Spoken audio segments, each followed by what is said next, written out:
이 8가지를 가지고 또 그 전에 우리가 공부했던 것과 같이 부모의 교육적인 자세나 또 부모의 교육적인 권위나 이런 것들 생각나시면 그걸 하나하나 놓고 여러분의 기도문을 좀 만들어 보세요. 이 오늘 공부를 다 끝내는 걸 기념으로 해서 기도문을 좀 작성하시라고 말이죠. 하나하나 구체적으로.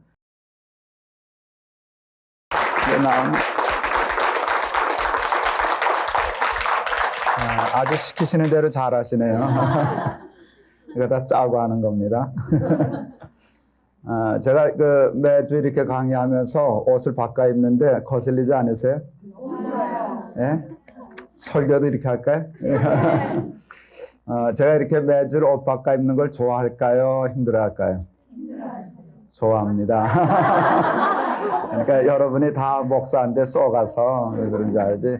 그 속을 다 모르는 거예요. 제 속에 흐르는 피가 매주일이 아니라 매일 바꿔 입는, 그러면 좋은데 이제는 틀렸죠. 근데 텔레비전이 방송하면서 저는 얼마나 좋은지 모르겠습니다. 그래서 매주일 또 제가 전에 알던 집사님이 우리나라에서 큰 이 회사를 하거든요. 그래서 열심히 잘 빌려와요. 뭐 문제 없이. 그래서 아주 잘 됐습니다. 이쁜 거 있으면 얘기하세요. 내가 그걸 아주 사버리게. 우리가 지금 자녀 교육 이렇게 계속 공부하고 있는데 이제 이 1시간과 다음 주일 1시간, 다음번 1시간 하면 자녀 교육 이렇게 끝을 내려고 그럽니다. 그러나 여러분이 공부하는 자세는 끝을 내지 않으면 좋겠어요. 그래서 혹시 여러분이 필기한 게 있다든지 아니면 우리가 무슨 테이블 좀 구하든지 해서 사실은 자꾸 이렇게 반복하셔야 돼요. 그래서 이 책이나 모든 걸 다 덮고 혼자서 처음부터 끝까지 뭐 이렇게 하나 정리가 될 수 있을 만큼 내 것이 돼야 되고요. 그 다음에 다른 분들이 쓴 책들 있잖아요. 또 좋은 분들이 강의하신다 그렇게 하면 자꾸 들으셔야 돼요. 그래서 이게 이 강의가 내 강의인지 그 사람 강의인지가 잘 오락가락 할 만큼 돼야 여러분 자녀 기르는데 큰 도움이 되리라고 생각을 합니다. 우리가 지금 자녀 교육에 대해서 좋은 설계도를 가지고 좀 구체적으로 아이를 교육하자 하는 얘기를 하면서 글리슨 주니어라고 하는 사람의 8가지 발달 단계를 얘기하고 있거든요. 근데 지난 시간까지 6가지를 다 했어요. 오늘 이 시간에는 2가지를 더 하려고 그러는데, 우리가 처음에 했던 게 베이직 트러스트. 여러분 한번 복습 삼아 기억을 해보세요. 그 다음에 2번째가 자율성, 아우토노미. 3번째가 이니시어티브 그랬죠? 매사에 주도권을 가지고 적극적인 아이를 키우는 거 중요해요. 기독교인이라고 밤낮 이렇게 겸손하다는 것을 무능한 것처럼 착각하면 안 된다 했던 거 기억나실 거예요.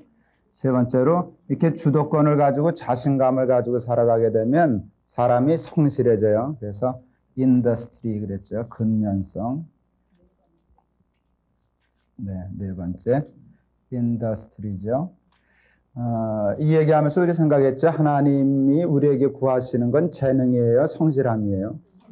재능은 하나님이 우리에게 주시는 거고 성실함은 우리가 하나님께 드리는 거다. 그래서 맡은 자에게 구할 것은 충성이니라. 이 근면성, 이게 참 중요한 거예요. 여러분 생각나시겠지만은 우리가 죄라고 할 때 2가지를 생각했죠. 하지 말아야 할 것을 하는 것, 또 반대로 해야 할 것을 하지 않는 것. 이건 교만으로 풀었고요. 이거는 나태로 이해했거든요. 여러분, 게으른 것이 죄예요. 그래서 1달란트를 받은 사람에 대한, 땅에 파묻어둔 사람에 대한 하나님의 말씀이 뭐예요? 이 악하고 게으른 것은 악한 것이다. 어두운 가운데서 슬피 이를 갈미 있으리라 그러셨는데, 여러분 이 성실하고 부지런한 거 매우 중요한 거고요. 아이들 게으르지 않게 부지런하게 길러야 됩니다. 그 다음에 인더스트리 다음에 뭐였죠? 아이덴티티 그랬어요. 자기 정체성.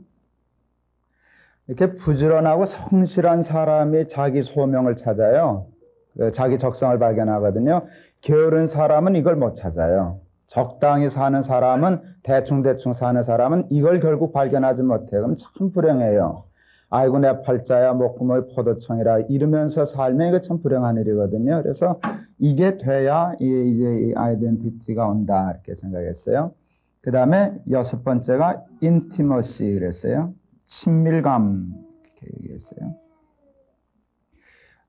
여러분의 자녀들을 저는 이거 참 중요하게 생각하는데요. 사람을 불쌍히 여길 줄 알고 세상을 사랑하고 따뜻한 마음을 가지고 이게 참 중요하거든요. 냉정하고 불친절하고 삐딱하고 사람 괴롭히고. 여러분 세상 살아가면서 가장 살맛 안 나는 게 뭐예요? 짜증나게 하는 사람 있죠. 이렇게 삐딱이들이 있죠. 이렇게 콕콕 찌르는 사람이 있죠. 말을 해도 뭐 좀 이상하게 해서 사람 기죽이고 못 살게 하는 사람들이 있는데 그게 다 이런 욕구 충족이 안 되면 그렇게 사람을 괴롭혀요. 근데 친절한 사람 있잖아요. 따뜻한 사람 있잖아요. 부드러운 사람 있잖아요. 여러분 자녀들이 이게 되는 게 얼마나 중요한지 몰라요. 우리 지난 시간에 바로 마지막에 이거 공부했는데 제가 그 어떤 실문 조선일보에다 놨던 건데요. 그 나면서부터 정박아가 된 아이들 190만 원 갖다 주면서 평생 이 심부름하면 좋겠다. 또 세타 짰던 얘기 여러분 기억나실 터인데 이런 거 하나하나가 여러분 놓고 이제 기도해야 할 제목이에요. 제가 오늘 이 시간 끝날 때 이걸 여러분들한테 요구하려고 그래요. 이제 8가지까지 다 공부한 후에 이걸 놓고 여러분한테 하나 숙제 주고 싶어요. 그게 뭐냐 하면 이걸 하나하나 생각하면서 여러분 아이들을 위한 기도문을 만들어 보라 그 말이죠. 여러분의 말로. 이건 이제 제가 소개한 걸로 공부한 거잖아요. 이걸 잘 소화해 가지고 하나님 이런 아이를 주십시오. 그럴 때 여러분의 말로 기도문을 한번 만들어 보란 말이죠. 그걸 잘 만들어 가지고 아주 주방에라도 써붙이고 화장대에도 써붙이고 매일 그거로 기도를 해보시란 말이죠. 제가 한번 제 나름대로 마지막 그 시간 정리할 때 그 기도문을 한번 제 나름대로 해봤어요. 그래서 여러분이 한번 각자 해오시면 제가 뽑아서 상 줄게요. 근데 뭐 상 받는 게 중요한 게 아니라 여러분이 자녀에 대한 구체적인 기도가 있어야 되잖아요. 우리 기도가 너무 막연하잖아요. 자녀에 대해서 참 막연해요. 기껏 하면 대학 들어갈 때 그때 뭐 학교 붙여달라고 그 기도 열심히 하고 직장 들어가고 결혼할 때 뭐 그런 구체적인 일이 있을 때 그것만 넣고 기도하지 이런 것들을 놓고 구체적으로 기도하기가 참 쉽지 않아요. 모르기 때문에. 근데 우리가 그래도 여러 날 공부를 했기 때문에 이런 걸 하나하나 놓고 또 필요하다라고 하면 이 1번부터 이제 12번까지 다 공부하는 걸 놓고 자기를 위해서도 내가 이런 엄마 되게 해 주십시오. 이런 아빠 되게 해 주십시오 하는 그런 기도문들도 써서 늘 보고 그걸 가지고 읽으면서 기도하다가 나중에 외워서 기도하면 여러분 상상을 해보세요. 이 모든 일들이 그냥 배운 데서 끝나지 않고 여러분의 배움과 깨달음과 기도를 통해서 기도하면 이루어져요, 안 이루어져요? 여러분의 자녀들이 이런 아이로 자라난다라고 하면 복이에요, 안 복이에요? 이게 보통 큰 복이 아니거든요. 근데 기도하면 그렇게 해 주실까요, 안 해 주실까요? 해 주신단 말이에요. 그러니까 이 기도문을 한번 작성하셔서 여러분 자녀를 위해서 구체적인 기도를 하시는 분들 되기를 바랍니다. 한번 써낼래요? 예? 또 그 숙제라도 내야 공부를 하는 거지 숙제 없는 공부가 어디 있어요, 그죠? 그래서 몇 사람 뽑아서 제가 한번 발표도 하고 제가 마음으로 생각이 있어요. 이렇게 강의를 준비하면서 이거 원고를 잘 정리해서 필요하면 책을 하나 내도 좋겠다. 계시거든요. 책 낼 때 여러분 잘 쓴 기도문이 있으면 그거 낼게요. 그게 내가 다 쓴 것보다 정말 아이 기르는 엄마들이 부모들이 이렇게 쓴 거 있으면 그게 훨씬 더 생동감이 있고 효과적일 것이라 이렇게 생각을 하는데 여러분 그 숙제 한번 잘 마음 먹고 한번 해보시길 바랍니다. 이제 오늘 공부를 들어가는데요. 7번째가 뭔가? 7번째가요. 제너러티비티 그렇게 했어요. 이게 무슨 말인가 하면은요, 우리 자동차 운전만 하지 뭐 요즘 부속이나 이런 거 이름 잘 모르고 다니는데요. 자동차에 뭐가 있는가 하면 제너레이터라는 게 있어요. 발전기예요. 전기 일으키는 거, 발전기. 제너레이터 하면 발전기거든요. 이게 바로 이런 뜻의 용어예요. 제너러티비티. 이건 뭔가 하면 뭘 이렇게 생산적이고 창조적이고 이렇게 발전해내는 거예요. 스스로 뭘 만들어내는 거. 이게 참 매우 중요한 거라고 얘기할 수 있어요. 이건 어떤 창조적인 아이. 이렇게 이해해도 참 좋을 것 같아요. 저희 그 사촌 동생 아이가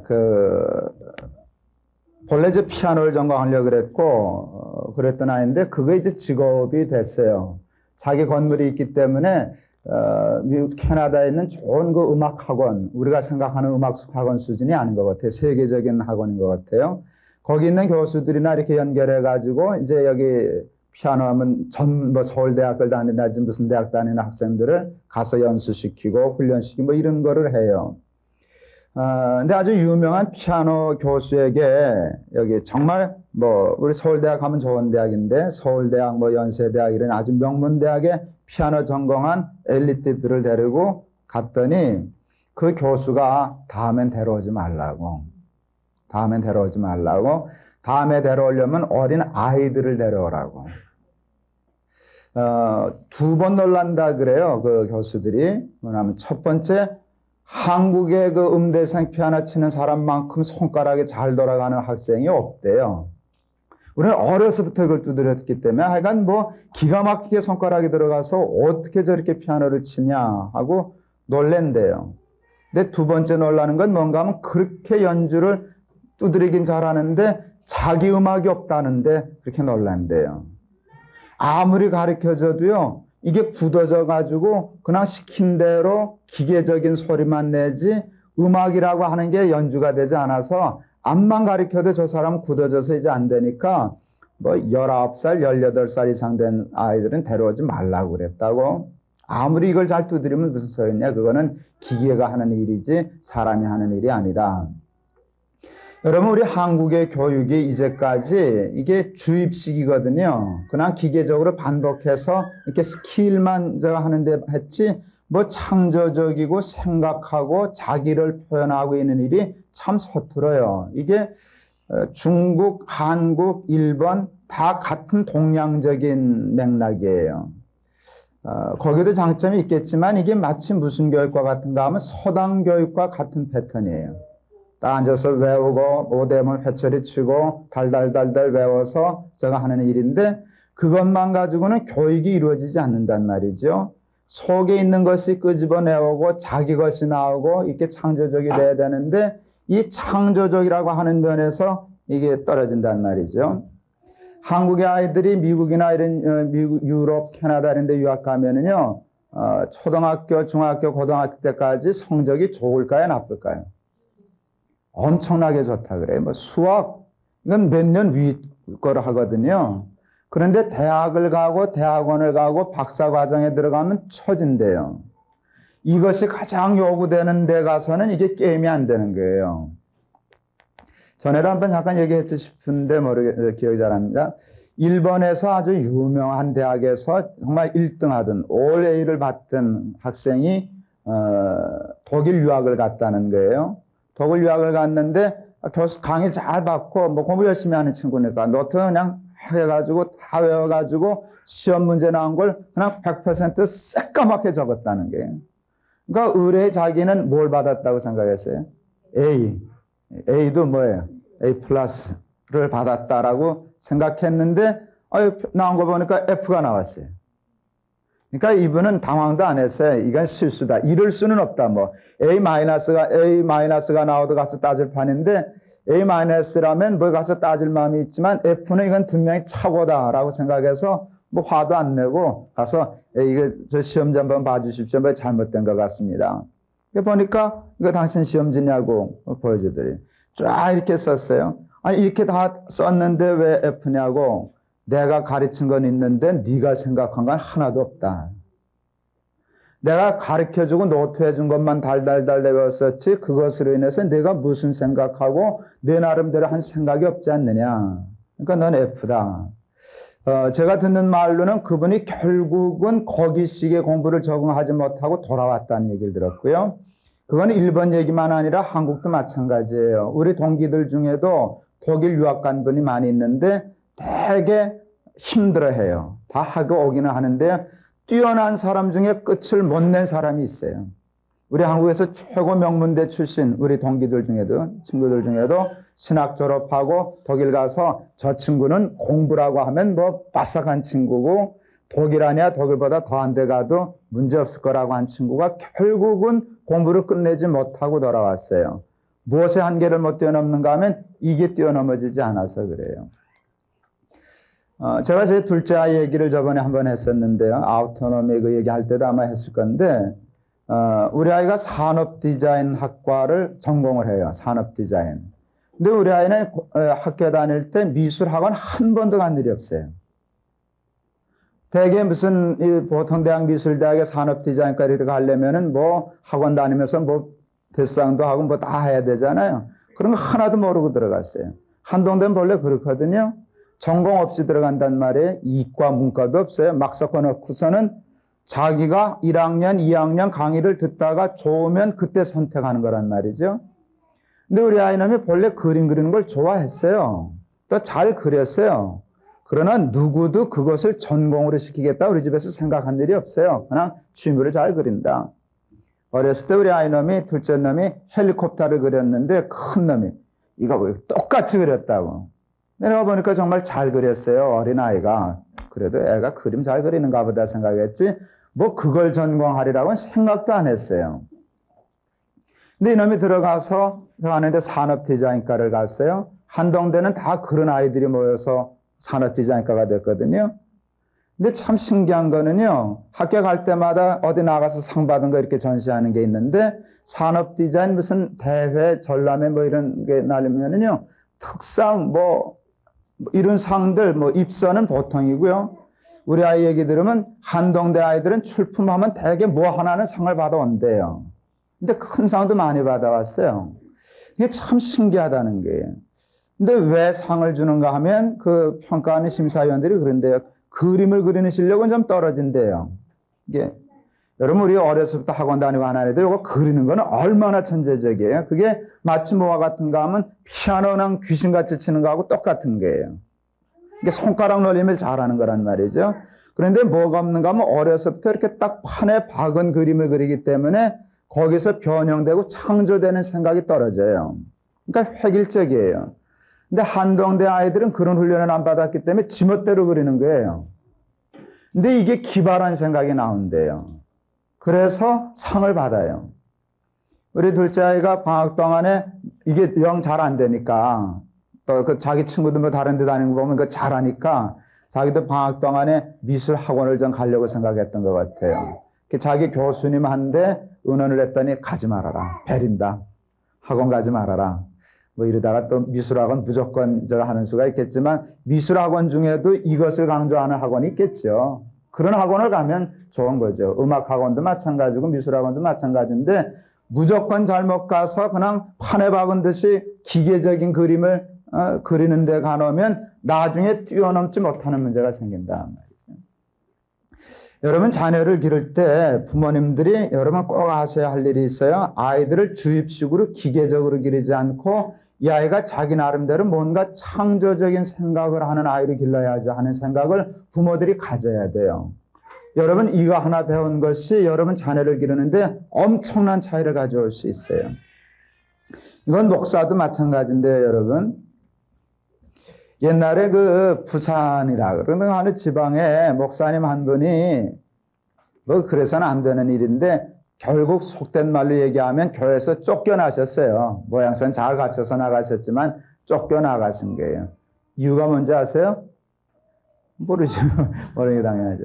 그 설교가 영 교인들의 마음에 차지 않는 거예요. 그러니까 참고 기다리다가 안 되니까 아무래도 목사님 우리하고는 안 맞는 것 같습니다 하고 잘 얘기돼서 목사님 떠나시게 됐는데 목사님이 이제 궁금하니까 물었어요. 왜 당신들 나 그렇게 못마땅해서 내보내야 그랬더니 이제 설교 얘기를 한 거예요. 그랬더니 그 목사님이 그건 뭐합니다. 그거라면 말도 안 된다 그랬어요. 왜 그런지 아세요? 내가 누구 설교를 설교하는지 아냐 그랬다는 거예요. 내가 영락교회 한경직 목사님 설교를 그대로 하는데 세상에 설교가 좋지 못해서 나가라 그런 건 그건 내가 틀린 게 아니고 당신이 틀린 거다. 이제 그랬다는 거예요. 무슨 얘기인지 아시겠죠? 내가 그 얘기를 듣고 그 목사님은 쫓겨 마땅하다 하는 생각이 쫓겨나서 마땅하다 생각했어요. 여러분 그 영락교회가 우리도 지금 제가 설교 나오면은 원고가 그 다음 주일날 나오잖아요. 설교 이렇게 책자로 소책자로 해서 돌아가는데 그건 보고 은혜 받는 데 써야지 그걸 그대로 이용해서 설교하면 될까요? 안 될까요? 안 돼요. 생명력이 없어요. 생명력이 없어요. 제가 뭐 얼마나 강의를 많이 하는 사람입니까? 전 자국교회 밥 먹고 하는 게 강의하는 사람이잖아요. 제가 참 강의를 많이 하는데 그래서 강의하는 걸 힘들어 할까요? 힘들어 하지 않을까요? 힘들어 하지 않아요. 힘들어 하지 않아요. 그런데 이번에 이 케이블 TV 기독교 방송 이 강의하는 거 제가 힘들어 할까요? 힘들어 하지 않을까요? 힘들어요. 얼마나 힘든지 모르겠어요. 이게 처음 하는 강의거든요. 이 제목에 부분적으로는 하지만 이렇게 주제를 가지고 하는 게 첫 강의예요. 또 처음에 이 방송국도 나가는데 잘하고 싶을까요? 대충 하고 싶을까요? 그러면 밤에 잠을 잘까요? 못 잘까요? 못 자요. 밤에 잠 못 자요. 자기야 자지요. 근데 자는 게 아니에요. 자다가 생각하고 생각하다 자고. 그러니까 이게 깨어있질 않아요. 어제도 수요일 저녁에요. 저에게 강의하고 녹화 우리 수요일 날 하고 그 다음에 저녁 예배 드리고 그러잖아요. 얼마나 피곤한지 몸을 감당 못 하겠어요. 그러니까 오늘 참 힘들다. 저 그렇게 힘들어하는 적이 별로 많지 않은데 그러니까 제 아내가 그래요. 당신 지난 수요일도 그랬다는 거예요. 그러고 보니까 맞아. 지난 수요일도 제가 힘들었어요. 왜 힘든가 하면 이 강의 때문에 힘들어요. 왜 힘든 줄 아세요? 잘하려고 그러니까 자꾸 생각해야죠. 자다가도 생각하고 꿈도 꾸고 이런 생각하기 때문에 참 힘들어요. 근데 이게 강의를 해도 뭔가 자기 생각을 만들어내고 하는 애쓰는 게 있어야지 남이 강의한 거 갖다 놓고 출구리고 좋은 말은 좋은 말이지만 하면 될 것 같지만 똑같은 말인데 끙끙거리고 내 속에서 나온 말하고 남의 책 보고 한 거하고 생명이 달라요. 제가 이제 가끔 이런 설명을 하죠. 설교를 하는 중에 무씨하고 배추씨를 교인들에게 가르쳐줘야 할 일이 있다. 설교할 때 이게 꼭 필요하다. 그러면 가르쳐주기 전에 설교를 가르쳐드리기 전에 내가 먼저 배워야 되겠죠. 알아야 되겠죠. 알아야 가르치잖아요. 근데 저는 무씨 배추씨 지금도 몰라요. 농사 지어본 일이 없기 때문에. 그런데 마음 먹으면 알 수 있을까요? 없을까요? 배울 수 있을까요? 없을까요? 있어요. 근데 무씨 배추씨를 배우는 방법이 몇 가지 있어요. 3가지 있어요. 처음에 책 보면 알 수 있죠. 책 찾아보면 되죠. 그래 보고 여기 무씨고 여기 배추씨구나 배울 수 있어요. 그보다 쉬운 거 아는 사람한테 물어보면 돼요. 그 다음에 또 하나 무슨 방법이 있을까요? 심어보면 알아요. 그런데 제일 시간 많이 걸리고 힘든 게 뭘까요? 심어보는 거예요. 자, 그냥 무씨 배추씨 설교하면 돼요. 이건 무씨입니다. 이거 배추씨입니다. 하려고 그럴 때 물어보고 하면 금방 다음 주로 와서 설교할 수 있어요. 또 책 보고 얘기해도 얘기할 수 있는데 말이 어떻게 되는 줄 아세요? 무씨래, 배추씨래. 말이 그렇게 밖에는 될 수 없어요. 자기가 해본 일이 아니니까. 그러고도 남이 좀 신통치 않게 들으면 거기다 이제 신용을 얻기 위해서 바르트라고 하는 신학자가 칼빈이 또 누구가 틸릭이 이러면서 어느 책에 보면 그 사람 신용을 가지고 이거 좀 확인하려고 자꾸 남의 얘기를 해요. 그런데 교인들이 알아듣기는 듣는데 힘이 없어요. 힘이 없어요. 목회와 설교와 예배에 힘이 없어요. 생명력이 없어요. 그러는 동안에 나는 심어요. 남들 다 가서 이거 무씨다 배추씨다 가르칠 때 난 몰라서 간만한 바보처럼 있어요.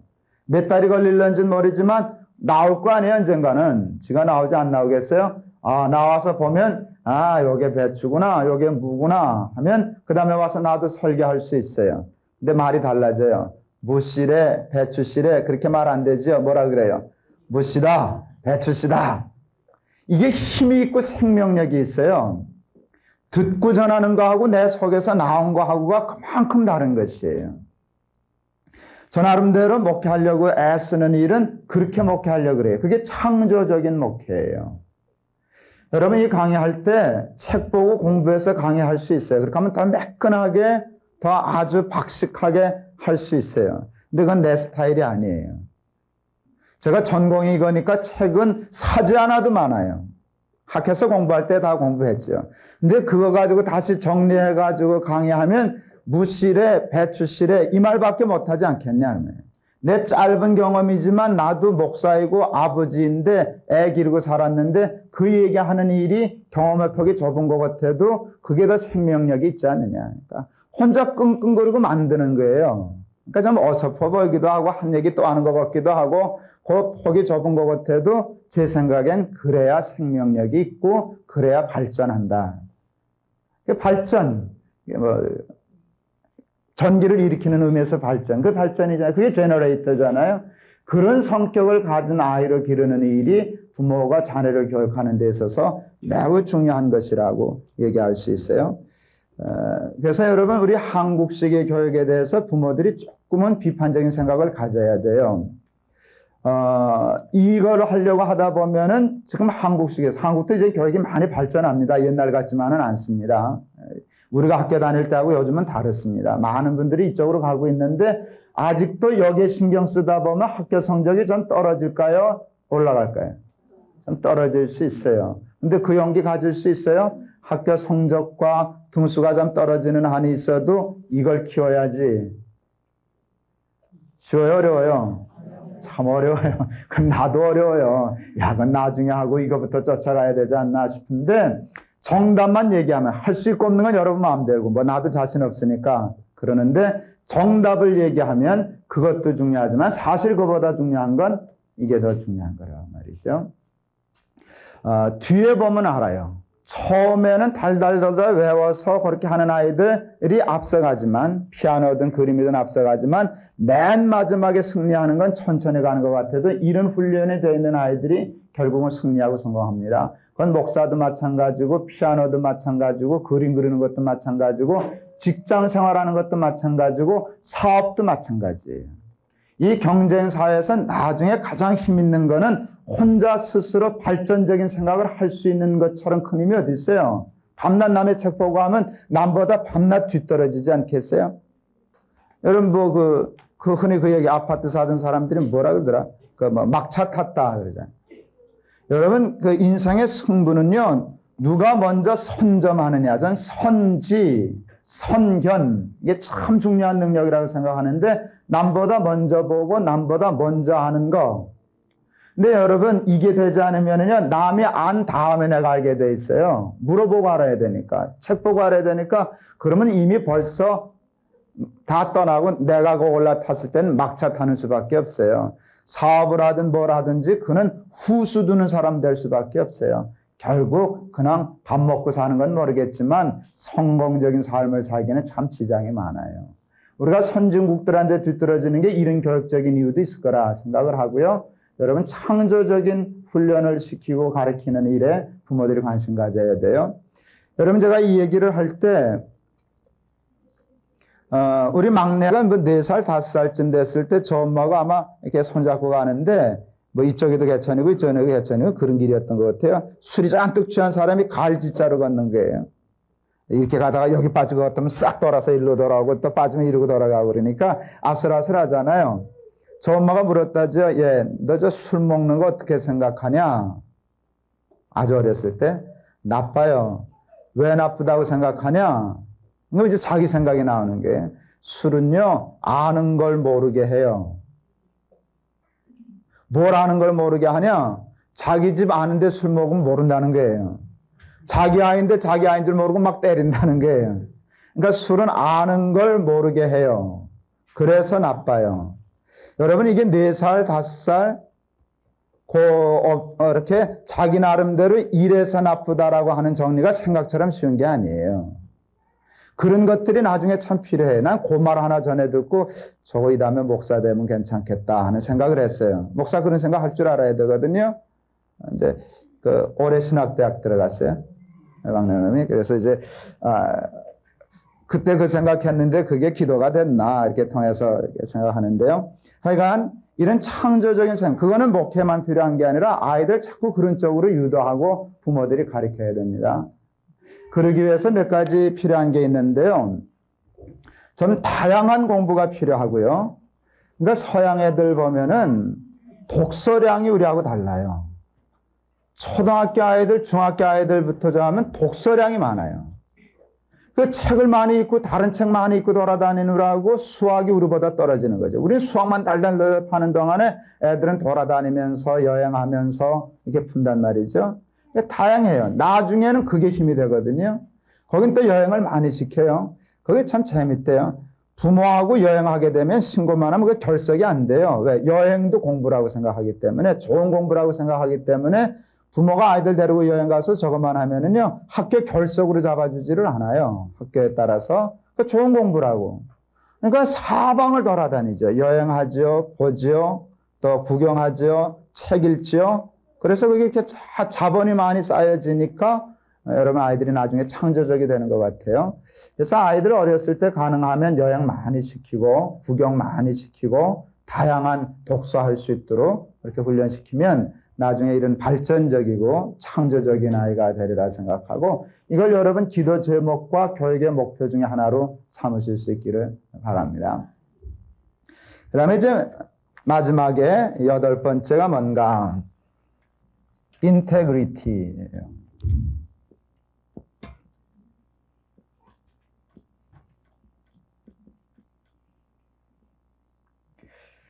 이걸 참 전 영어 어차피 잘 모르니까 그러는데 영어 하는 사람들이 이 단어를 번역하기가 참 어려워들 해요. 인테그리티라고 하는 게. 그래서 어느 그 신학자가 이거를 통전이라고 번역을 했어요.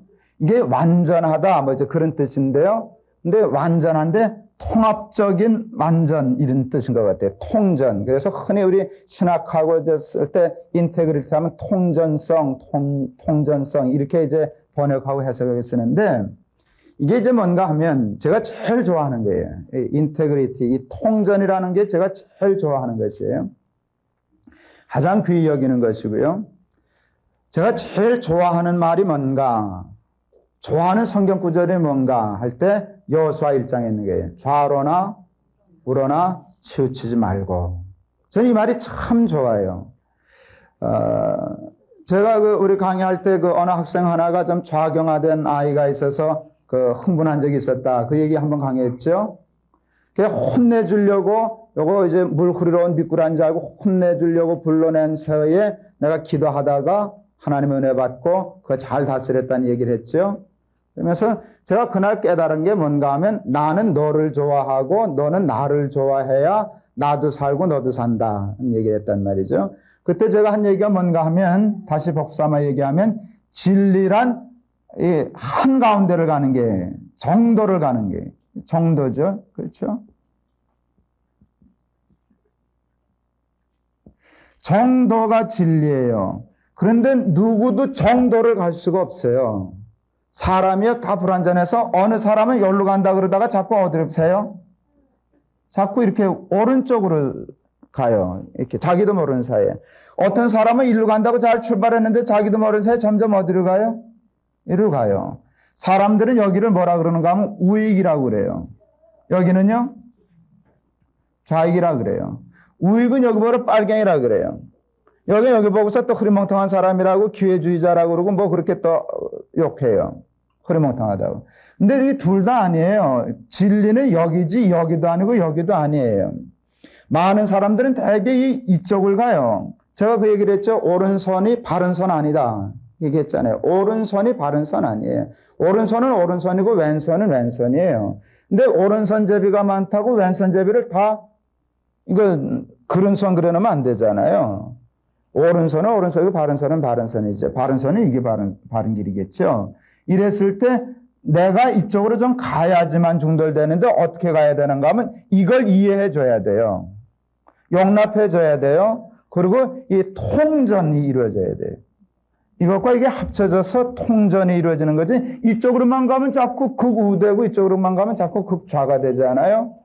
그래서 제가 제일 정말 힘쓰고 노력하는 건 나는 어차피 이쪽이지만 좌익을 가장 잘 받아주고 이해하고 하는 그런 우익이고 싶다. 제가 어디 저희 교회 홈페이지 글에도 제가 썼었는데요. 왜 그거를 썼나? 여기 뭐 우리 교인들 많으니까 그런데 우리 송구영신 예배 때 좀 시끌벅적했죠. 의도적으로 그랬어요. 왜 교인들이 경제가 어렵고 힘들고 자꾸 힘든 세상에서 기가 죽고 자꾸 캄캄해질 때 기를 살려주고 싶더라고요. 기 죽지 말아라. 그 예배를 드리고 싶었어요. 그래서 드럼 갖다 놓고 어른들 말로는 난리굿을 쳤죠. 우리 목사가 왜 저러나 걱정 많이 했을 거예요. 제가 알죠. 왜 서서다. 몇 사람 나갔어요. 그리고 게시판에 글이 올라왔어요. 목사님 의도는 잘 알지만 그건 너무한 거 아닙니까? 이제 그런 식의 글이 나왔어요. 그래서 제가 한참 이제 설명을 했어요. 제가 무슨 얘기를 했는가 하면 바로 이런 얘기를 했어요. 진리는 가운데를 가는 것이 이쪽으로 가는 게 아니다. 합쳐져야 된다는 것이에요. 그러면서 나는 좌익을 가장 잘 이해하는 우익이고 싶다. 왼손을 가장 잘 쓰는 오른손잡이가 되고 싶다. 저는 오른손잡이인데 여러분보다 훨씬 왼손 잘 씁니다. 연습하기 때문에. 저는 왼손 젓가락으로 콩 집을 수 있어요. 잘 식당에서나 밥 먹을 때 볼 때 한 손으로는 숟가락 잡고 이 손으로는 젓가락 잡고 양손으로 왔다 갔다 해요. 가만히 있어보면 누가 저보러 목사님 왼손잡이? 아니요, 난 오른손잡이죠. 근데 왜 그래요? 심심해서요. 이거 너무 심심하잖아요. 이것도 있으니까 쓴다는 거죠. 왼손 쓰는 거 재밌어요. 생각도 왼쪽으로 해보는 거 참 재밌어요. 한쪽으로만 가지 말고 반대적인 것도 봐서 같이 통전을 이루는, 온전함을 이루는 게 참 재밌어요. 제가 얘기했잖아요. 우리 청년부 예배할 때 헌금위원들 보면 아주 웃기는 애들 많다고. 찢어진 청바지에다 가운 입고 이렇게 들고 헌금 주머니 들고 오면은 아주 볼만해요. 올겐 반주에 맞춰서. 근데 난 그게 이뻐 보여요. 그게 아무렇지도 않게 돼야 된다고 생각해요. 음악도 우익이 있고 좌익이 있어요. 뭐 흔히 얘기하면 난 클래식은 이쪽의 음악이라고 생각해요. 제가 그날 이제 답을 쓰면서 그랬어요. 여러분이 아까도 제가 매일 이렇게 옷 바꿔 입는 거 내가 좋아할 것 같으냐 힘들할 것 같으니까 여러분 몰랐어요. 목사는 의뢰 이럴 거거나 하는 편견을 가지고 있는데 천만의 말씀이에요. 여러분이 모르는 내가 있어요. 그걸 아셔야 돼요. 모르는 알고 있어야 돼요. 제가 무슨 음악 좋아할까요?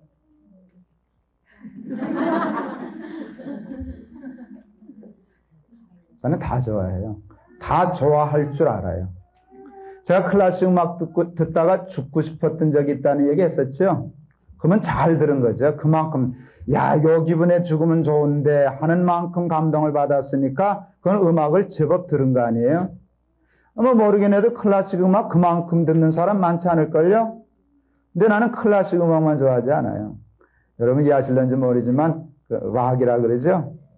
내가 들을 것 같아요, 안 들을 것 같아요? 상상이 잘 안 가시죠? 나는 들어요. 그 가사나 그거는 못 맞다. 그게 맞는 게 별로 없어요.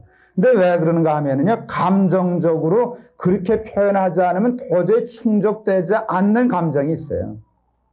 그건 음악적인 표현과 적인데요. 나는 무슨 생각이 드는가 하면, 제가 찬송으로 은혜 받는 사람이거든요. 저는 목사이지만 철야 기도를 잘 못해요. 철야 찬양은 해요. 난 철야 찬양하면서 은혜 받았던 사람이거든요. 신학생 때 밤새도록 찬양이 기도잖아요. 저는 찬송을 부를 줄 아는 사람이에요. 조용히 부르는 찬송 속에서 은혜 받을 줄 알아요. 근데 내 속에는 도저히 그런 표현만으로는 감당할 수 없는 마음의 충동과 감격과 감동이 있어요. 그것은 락 음악 같은 표현으로 표현해야만 채워지는 게 있다면, 두드리고 꽹과리 치고 이래야만 충족되는 게 있다면. 제가 그 설교 중에 얘기했잖아요. 지난주에 제가 설교를 했었는데 가장 잊혀지지 않는 예배, 작년 부활절 예배. 우리 청년들이 부활절 예배 맡겼더니 이 친구들이 불 딱 꺼버리고 예배당 가운데 복도를 사물놀이패 동원해가지고 꽹과리 치고 들어왔다고 그러지 않았어요. 예배당에. 그러고 소리를 벼락 지렀다고 그랬죠. 예수 부활하셨네. 기가 막혔어요. 난 그 예배 잊을 수가 없어요. 꽹과리 무당이 쓸 때보다 교회에서 예수 부활하셨다고 부활을 두드리니까 이게 훨씬 더 많아요. 이거 고를 때 피아노 쳐서는 안 된단 말이지. 꽹가리가 색깔도 맞고 크기도 맞고 그 기분이 딱 맞는 게 있다고 말이죠. 난 그래서 꽹가리도 좋고 국악도 좋고 시끄러운 음악도 좋고 조용한 음악도 좋고 그래서 그게 다 돼야 뭔가 내 신앙의 감동과 감정을 표현할 수 있지 이 한쪽만으로는 좀 어렵지 않는가 그런 생각을 해요. 어차피 전공을 하면 자기가 하는 쪽으로 갈 수밖에 없지만 난 뭐 그런 사람도 아니고 그랬을 때 이것도 좋아하고 저것도 좋아하는 폭넓은 게 있어야 좀 건강해지지 않겠나.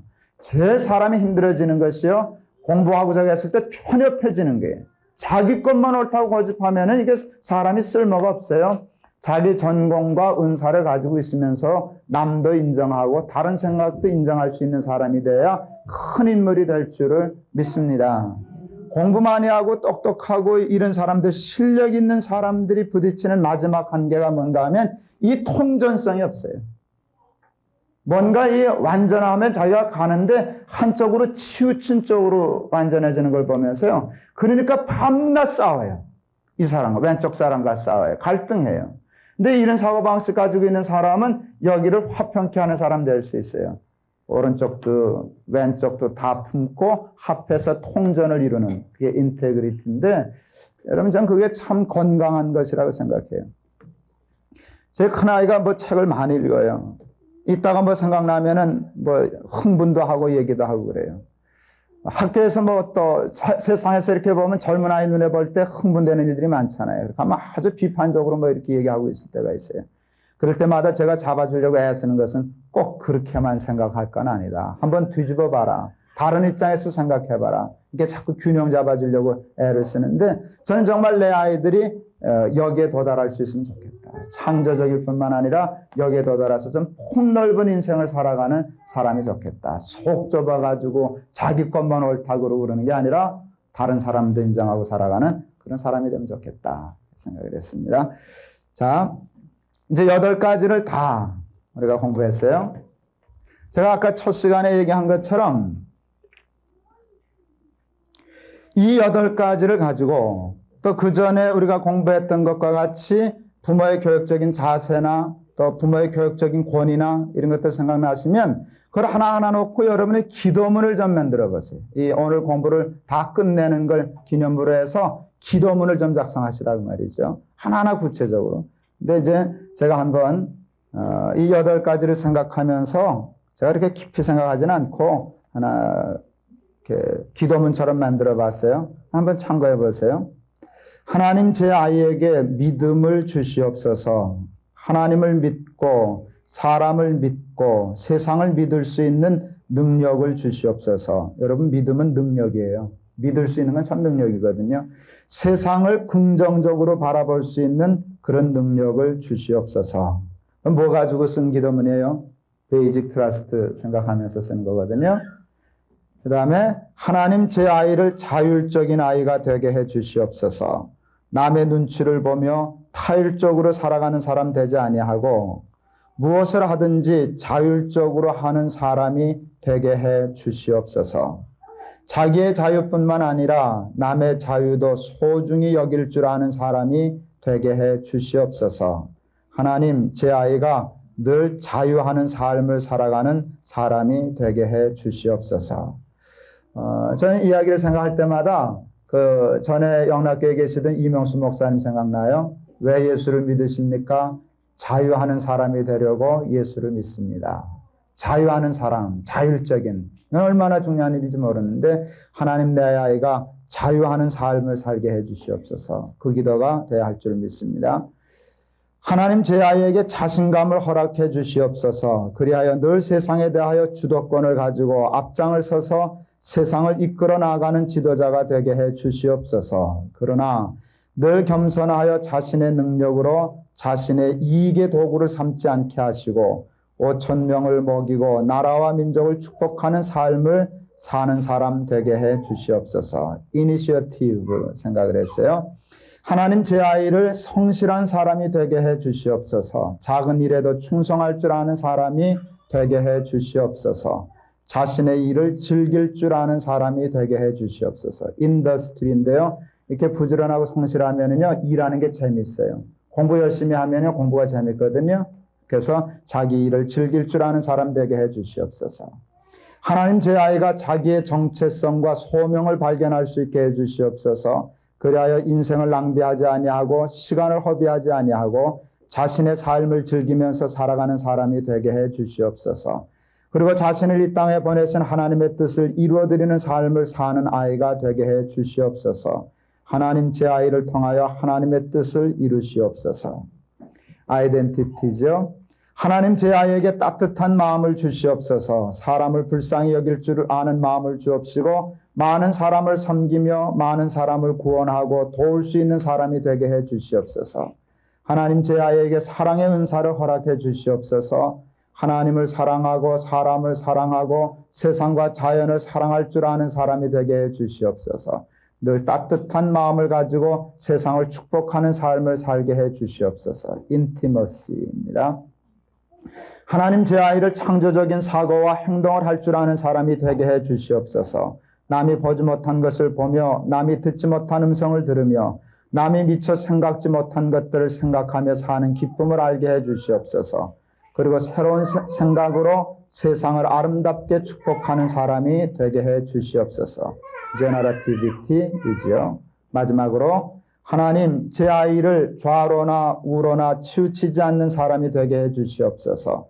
자기와 다른 사람을 이해하며 함께 인정하는 폭넓은 사람이 되게 해 주시옵소서.